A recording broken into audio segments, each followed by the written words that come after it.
Hi, this is Aaron, and today we're going to talk about the LG Ally. Now, this phone has been out for some time, I know, but I've had it for a little while and kind of wanted to share with you now that it's basically the budget Android phone on Verizon. Not that it's a bad phone, it's just the inexpensive one. I've heard of it being around $20 for some with a contract or a 2-year contract on Verizon. Not bad, and I think they even have some deals where it's buy one for $20, get one free or something like that that I've heard of. So depending where you live, it could be a pretty good price to get into Android for the first time. So let's go ahead and take a look at the outside of the phone first and some specs. The display is a 480 by 800 pixel display, and it's 3.2 inches. It's a capacitive multi-touch screen. Along the bottom here, we have our answer button or phone button, home, menu, and the hang up or sleep wake button. We also have a capacitive touch search button and the back button. On the top we have our speaker for our ear. On this side we have our volume rocker up and down. Here we have a little door we can open that has our micro USB in there. On the back we have our 3.2 megapixel camera with flash. We have a speaker down here. On the top we have a 3.5 millimeter headphone jack. On this side we have our camera button and our micro SD slot, which actually contains a 4 gigabyte card standard, and that's upgradable as any. On the bottom we don't have much going on, and that's pretty much it. But when we slide it, we do have a full QWERTY keyboard with raised keys that feel very nice when you're pushing them. The one complaint I might have about the keyboard is the spacebar is a little bit small, but you get used to that pretty quick. And they did that to incorporate this touch or not touch, or click navigation tool here with an OK button in the middle for like an enter. Let's go ahead and close that. Now let me show you size-wise. This phone is a little bit smaller, but here's the Droid 2, and you can see, I guess it doesn't look too much smaller, but well, it's really the screen that's smaller, not the external dimensions per se. On the side it is a little bit thicker, but not too bad. Processor-wise though, this is a 600 megahertz processor. It has 256 megabytes of RAM with 512 megabytes of ROM. It runs Android 2.1 and basically is a decent phone overall.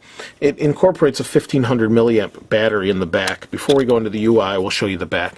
So here's your 1500 milliamp hour battery, and that's good for 7.5 hours of talk time on average and 500 hours of standby. And actually it's 7 hours average talk time, but 7.5 hours is what LG claims you'll get out of the phone with the battery.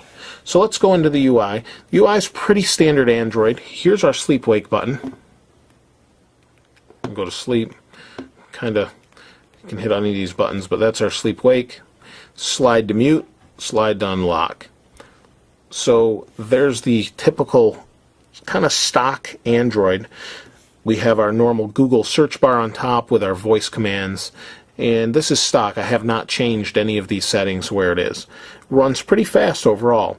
One of the advantages I think of this phone is it has kind of what the Nexus 1 looks like with our menu, with our app drawer here. We'll hit that and you can see they kind of zoom in, and as I scroll this here you'll see they'll kind of bend over on the top, and the capacitive touchscreen feels very nice. It's very sensitive. We can scroll. You can see they kind of fold on the bottom and the top. Really nice, and you'll see that it'll zoom back out when I hit home. Really nice little standard Android app drawer. We'll scroll. You've got YouTube, your camera and gallery, and more space for widgets and things. On this side we have our quick access to Wi-Fi, Bluetooth, GPS, and here we go, refresh, and there's our brightness. Turn that back down so you can see it. We've got Google Talk, Socialite, and more space here. We can quickly go back or we can go back to home with the home button.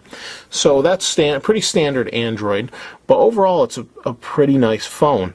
There isn't a whole lot UI-wise, but let me show you. I've got Zollotech loaded up here.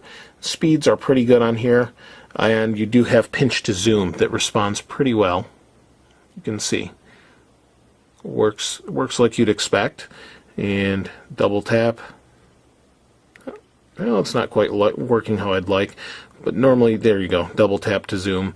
It's a lot easier to pinch to zoom, but responsive wise, it's pretty good. So speed-wise, you know, when you get into multitasking, it's going to slow down a little bit more as it's got that 600 megahertz processor, but memory-wise isn't bad, so I don't think you'll be disappointed. The number one factor why someone may want to avoid this phone is probably screen size. But other than that, it's pretty good. It is a little bit thick bulk-wise, but not bad. Now, the one other thing I forgot to point out is on the front here, this is actually a light indicator. Right above my thumb, you see this indent here. It's an indicator to let you know when you have a message or when the phone is fully charged or is getting low on a battery. It's a little LED, and that's pretty convenient when you want to know that. And there's also proximity sensors on here as well. You can kind of see right above my thumb there. So there's not much more to get into. Overall, the LG Ally is a nice phone, especially for the price. If you're looking to get into Android and want a smartphone that has good battery life, it's fairly compact, a little bit bulky, but fairly compact, and is pretty much, you know, full Android, or not pretty much, but is a full Android phone for a very reasonable price. So check it out if you are not into Android yet and don't have a lot of money to spend on something like the Droid 2. Check this one out. You may be pleasantly surprised at what you have, especially if you're looking for a phone with a QWERTY keyboard on it. This is Aaron. Thanks for watching. Please subscribe and comment, and we'll see you next time.